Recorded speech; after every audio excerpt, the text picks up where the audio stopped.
Hello बच्चों, नमस्कार। कैसे आप लोग? उम्मीद करती हूँ बहुत अच्छे होंगे, स्वस्थ होंगे, पढ़ाई कर रहे होंगे और परीक्षा का इंतज़ार कर रहे होंगे अपना सिलेबस ख़त्म करके। बच्चों, मैं कुछ बता देने के लिए आई हूँ। आपके सिलेबस में एक आता है निबंध लिखने के लिए। निबंध तो सब बच्चे लिखते होंगे, लेकिन आप कुछ अलग हट के लिखेंगे तो ज़्यादा अच्छा नंबर आएगा आपको और ज़्यादा आपको संतुष्टि होगी। तो आइए जानते हैं कि वो निबंध लिखना कैसे है। ठीक है। अब देखिए, पिछले साल आपके प्रश्न में एक निबंध आया था, बेरोजगारी। ठीक। मैं यही एक एग्जाम्पल लेती हूँ, उदाहरण लेती हूँ कि यदि मुझे बेरोजगारी पर निबंध लिखना हो तो कैसे लिखेंगे। आइए बच्चों जानते हैं। सबसे पहले हम अपनी बात कथा नहीं लिखने लगेंगे, क्योंकि जो एग्जामिनर होते हैं वो आपकी इतनी कथाएं नहीं पढ़ते हैं, उनके पास इतना समय नहीं होता है। और अभी आर्थिक जो चल रहा है बाज़ार, उस बाज़ार में उनको आपके कॉपी से नहीं, आपके पैसे से मतलब होता है। ठीक है, कि कितनी कॉपियाँ वो जांच लेंगे तो उनको इतना ही पैसा मिलना है, तो क्यों वो दिमाग लगाएं। तो इसलिए प्यारे बच्चों, हम लोग ही दिमाग लगा दें। ठीक है, कि अच्छा से अच्छा अंक हम लोगों को प्राप्त हो सके। तो आइए जानते हैं कि वो निबंध लिखना कैसे है। सबसे पहले यदि हम बेरोजगारी पर निबंध लिखने जा रहे हैं, तो यदि हम अपनी बात को कोटेशन से शुरू करते हैं तो बहुत ही अच्छा नंबर मिलता है हम लोगों को। ठीक है, और 90 अंक लाना बहुत बड़ी बात नहीं है 10 क्लास में। तो आप कोटेशन से शुरू करने के लिए आप ये देख लीजिए कि कोटेशन ये है कि कोई पर भी निबंध आ जाए, बेरोजगारी पर आ जाए, बाढ़ पर आ जाए। आपके यहाँ भी बाढ़ की समस्या बहुत ज़ोरों से चल रही है ना। बाढ़ पर आ जाए, चाहे ये कह लीजिए कुछ भी प्रदूषण पर आ जाए, कुछ पे भी आ जाए, तो आप एक कोटेशन ज़रूर डालें मेरी तरफ से। वो कोटेशन है, जब शोर मचा था भारत में, जब शोर मचा था भारत में, नहीं दिया किसी ने ध्यान।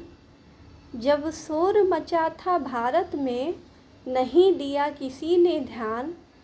आज आतंकवाद की काली छाया से है दुनिया स्तब्ध और परेशान। कैसे आप इसको बनाएंगे?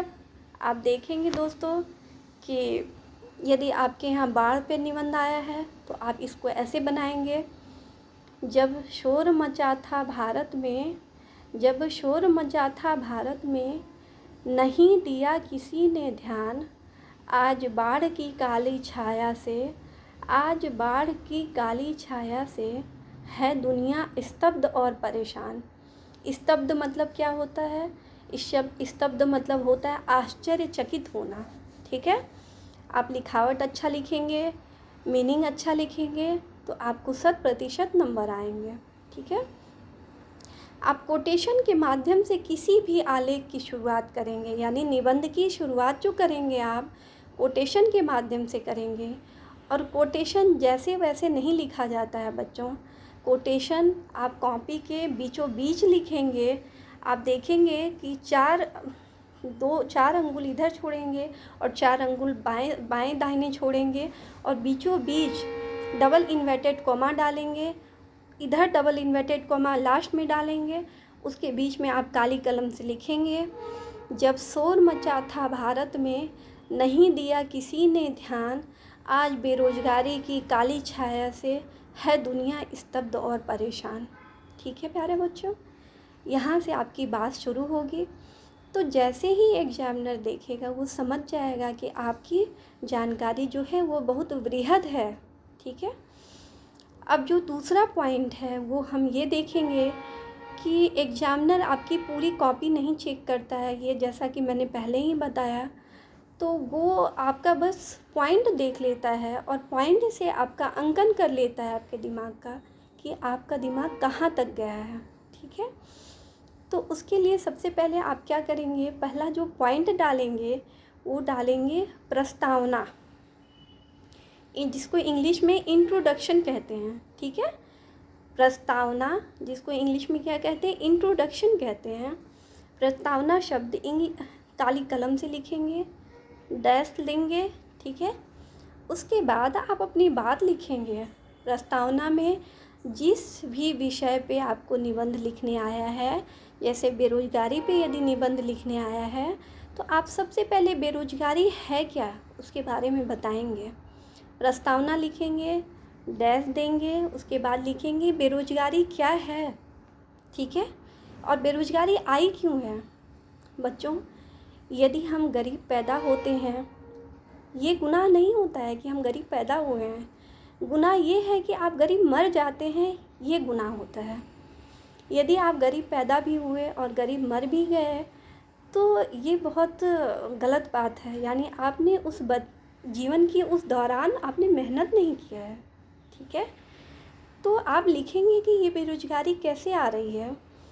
यदि आज के आधुनिक युग में भी आप बेरोजगार हैं, इतने तमाम तरह की जो चर्चाएं अभी चल रही हैं पैसा कमाने का, यदि आपके पास बुद्धि हो, गुण हो, तो आप वो पैसा कमा सकते हैं और अपनी बेरोजगारी को हटा सकते हैं, है ना।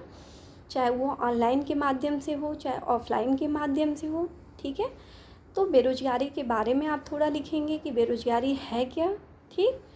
तो फिर 2 4 5 लाइन ही लिखेंगे, वो आपका ख़त्म हो जाएगा। फिर जो दूसरी तीसरी हेडिंग डालेंगे आप, दूसरी वो डालेंगे बेरोजगारी के प्रकार, ठीक है। बेरोजगारी के प्रकार आप डालेंगे तो एग्जामिनर समझ जाएगा कि आपको बहुत अच्छी जानकारी है।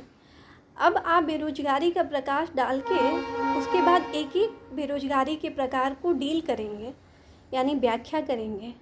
जैसे एक बेरोजगारी होती है मौसमी बेरोजगारी, ठीक है। हमारे यहाँ के जो गरीब मज़दूर होते हैं वो एक मौसम के अनुसार कमाते हैं, काम करते हैं। वो बारिश में नहीं काम करते हैं क्योंकि उनसे बारिश में कोई काम ही नहीं कर पाएगा, ठीक है। वो गर्मी और ठंडी में काम कर पाते हैं, ठीक। तो वो मौसमी बेरोजगारी हो गई। या फिर आप कह लें कि यदि कोई गरीब मज़दूर कोई पार्टिकुलर यानी विशेष कोई श्रम कर रहा है, जैसे घर की पुताई ही कर रहा है, तो वो पर्सनली आप देखेंगे कि ज़्यादातर जो पुताई होती है वो दिवाली के टाइम में होती है, ठीक है। ज़्यादातर की बात कर रही हूँ, दिवाली के टाइम में, तो वो तो मौसमी बेरोजगारी हो गई ना। दिवाली के अलावा वो मज़दूर क्या करेगा, उसको खाना तो खाना है ना, जीवन यापन तो करना है। तो इस तरह से मौसमी बेरोजगारी हो गई। तो आप सारी बेरोजगारी को अलग अलग डिफ़ाइन करेंगे, बताएंगे, ठीक है। उसके बाद बताएंगे कि बेरोजगारी को हम ख़त्म कैसे कर सकते हैं, बेरोजगारी को ख़त्म करने के उपाय, ठीक है। 2 4 उपाय आप बताएंगे, फिर उसके बारे में आप बताएंगे। अभी सरकार तरह तरह की स्कीम चला रही है ना। 2 4 स्कीम के बारे में आप बताएंगे। इस स्कीम के माध्यम से हम अपनी बेरोजगारी ख़त्म कर सकते हैं। जैसे गांव घर की औरतों के लिए सरकार आंगनबाड़ी खोल दी है, सेविका का काम खोल दिया है, तो उससे औरतों की बेरोजगारी कुछ ना कुछ तो ख़त्म हो रही है, ठीक है। फिर आप बेरोजगारी दूर करने के उपाय जब बता लेंगे तो फिर उसके बाद निष्कर्ष आप अपना बताएंगे, ठीक है, कि आपके अनुसार बेरोजगारी क्या है और उसको कैसे ख़त्म किया जा सकता है और वो आया कैसे, ठीक है। बहुत मज़दूर होते हैं वो निठल्ले टाइप से होते हैं, तो वो काम करने की वजह से बेरोज़गार होते हैं। उन्हें खाना चाहिए होता है लेकिन काम नहीं करना चाहिए होता है, तो उनकी भी आप चर्चा अपने निबंध में करेंगे, ठीक है। तो इस तरह से निष्कर्ष जब आप लिखेंगे और शुरुआत में प्रस्तावना लिखेंगे तो एग्जामिनर समझ जाएगा कि आपको बृहद जानकारी है, ठीक है। ऐसे करके आप निबंध को अच्छा और रोचक बना सकते हैं, ठीक। और एक बात बच्चों और मैं बता दूं कि यदि आप बेरोजगारी का प्रकार लिख रहे हैं तो उसको डायग्राम के माध्यम से बनाएं तो ज़्यादा अच्छा होगा, ठीक है। और यदि नहीं बना पाते हैं तो आप पॉइंट पॉइंट करके लिखिए, वो भी अच्छा होगा, ठीक है। तो इस तरह से आप निबंध को अच्छा लिखें और कोशिश करें, जहाँ परेशानी हो तो वहाँ बताएं मुझे, मैं ज़रूर समाधान करूँगी, ठीक है। ठीक है, धन्यवाद। आप लोग पढ़ाई कीजिए, बाय।